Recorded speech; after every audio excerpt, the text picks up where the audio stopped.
انہوں نے سازش کی تو جو ڈالر تھا ہمارے وقت پہ 178 روپے کا تھا. یاد رکھیں ہمیں مشکل کیوں پڑی ہوئی تھی. ہمارا اتنا بھی اس سے بھی کم ہونا تھا روپیہ، کیونکہ ہمارا جو بیرونی خسارہ تھا وہ ہم نے تیسرے سال بالکل کم کر دیا تھا.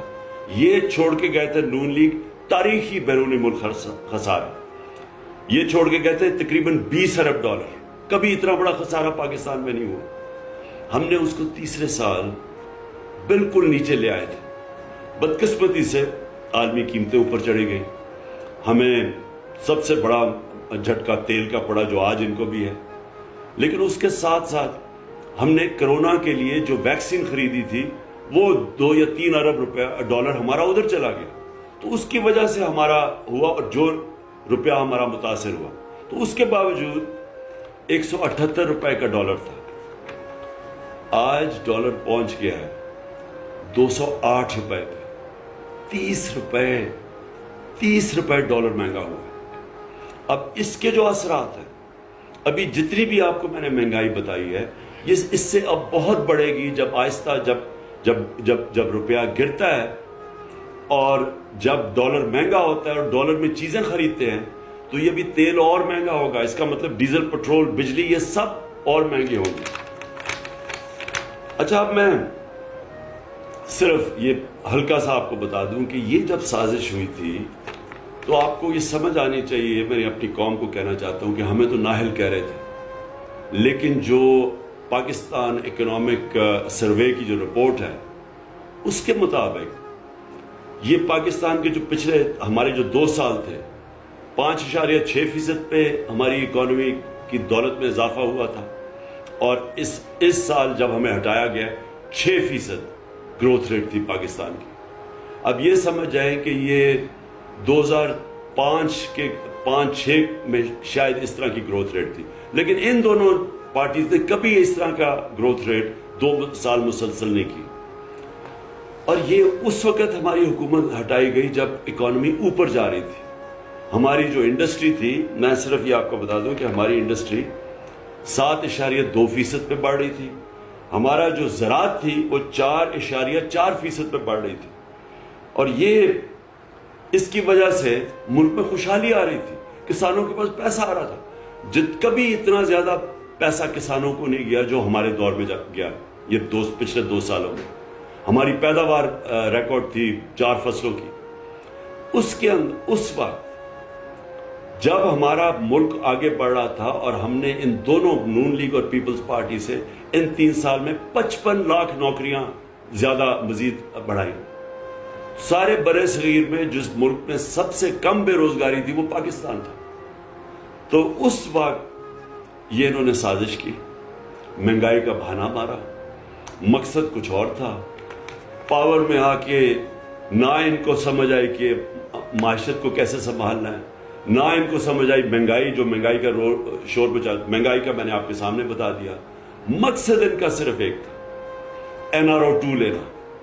اپنی جو چوری تھی اربوں روپے کی، ان ساروں نے مل کے جو چوری کی تھی پچھلے 10 سال میں، کیونکہ پہلے 10 سال میں تو ان کو NRO 1 مل چکا تھا. مشرف نے معاف کر دی تھی ان کی اربوں روپے کی چوری. اب پھر سے جو انہوں نے چوری کی، وہ اب اس چوری کو ختم کرنے کے لیے جو ساری پلاننگ تھی کہ نیب کو ختم کیا جائے، نیب کے جو انہوں نے امینڈمنٹس کیے ہیں وہ ساری ان کی ٹاپ لیڈرشپ کی چوری معاف اربوں روپے کی. اور پھر FIA میں جو کیسز میں اوپن اینڈ شٹ کیس تھا، بچ ہی نہیں سکتا تھا شہباز شریف. اس نے FIA کے اوپر خود بیٹھ کے، اور ہم نے دیکھا کہ FIA میں ہوا کیا ہے کہ 4 وہ لوگ جنہوں نے وٹنس کرنا تھا، جس میں مقصود چپڑاسی بھی تھا، وہ بھی فارغ ہو گئے ہارٹ اٹیک کی. ایک انویسٹیگیٹر ڈاکٹر رضوان مر گیا ہارٹ اٹیک سے، اور ایک کو ہارٹ اٹیک ہوا جو کہ اس وقت آخر میں ہسپتال میں تھا. اور تو یہ اصل میں ان کا مقصد تھا. اور پھر الیکشن کمیشن کے ساتھ مل کے الیکشن کی دھاندلی کر کے پھر مسلط ہو جائے. تو میں اس کے ساتھ ساتھ یہ، اور مجھے فخر یہ ہے کہ 60 سال کے بعد ہم نے 10 ڈیمز شروع کی، 3 بڑی ڈیمز.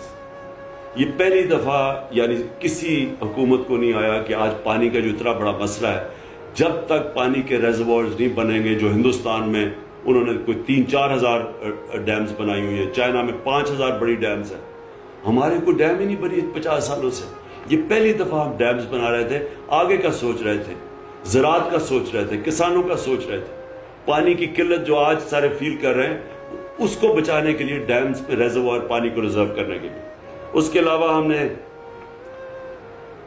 درختوں کا، ماحولیت کا، پہلی حکومت ہے پاکستان کی تاریخ میں جس نے اپنی ماحولیت کا سوچا. انٹرنیشنلی اکنالج کیا دنیا نے، جو ہماری 10 بلین ٹری سونامی تھی، یہ انٹرنیشنلی اکنالج ہے. اور اس میں باہر برطانیہ کے پرائم منسٹر نے خاص نام لیا کہ پاکستان لیڈ کر رہا ہے دنیا میں کلائمیٹ چینج کو روکنے کے لیے.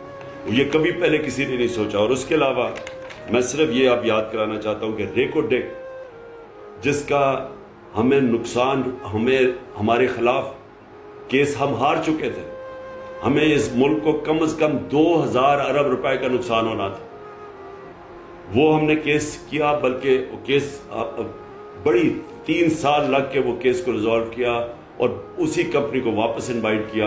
اور بجائے یہ کہ ملک کو ہرجانہ دینا پڑے، یہ ڈیمیجز دینے پڑے، ہم نے اسی کمپنی سے واپس ری انویسٹمنٹ کروائی. اور وہ سب سے بڑی انویسٹمنٹ ہے یہ جو کمپنی جس نے ہمارے پر کیس کیا تھا. کارکے سے 200 ارب روپے کا ہرجانہ ہو چکا تھا، ہمیں فائن ہو چکا تھا. وہ صدر اردوغان کے ساتھ مل کے ہم نے وہ ختم کروایا اور سیٹل کروایا. پھر صرف NHA کے اندر نیشنل ہائی وے اتھارٹی میں 1000 ارب روپیہ ہم نے بچایا. یعنی وہ سڑکیں جو انہوں نے 2013 اور 18 کے بیچ میں بنائی تھی، جو ہم نے سڑکیں بنائی 2018 سے اب تک، اس میں 1000 ارب روپیہ کم قیمت پہ ہم نے سڑکیں بنائی. مطلب یہ کہ 1000 ارب روپیہ جو ان کی جیبوں میں گیا تھا وہ ہم نے کرپشن بچائی. اب میں آخر میں اپنی ساری قوم کو کہتا ہوں کہ اب ہمارے اوپر ہے، ہم اگر اس امپورٹڈ حکومت کی جس طرح کی یہ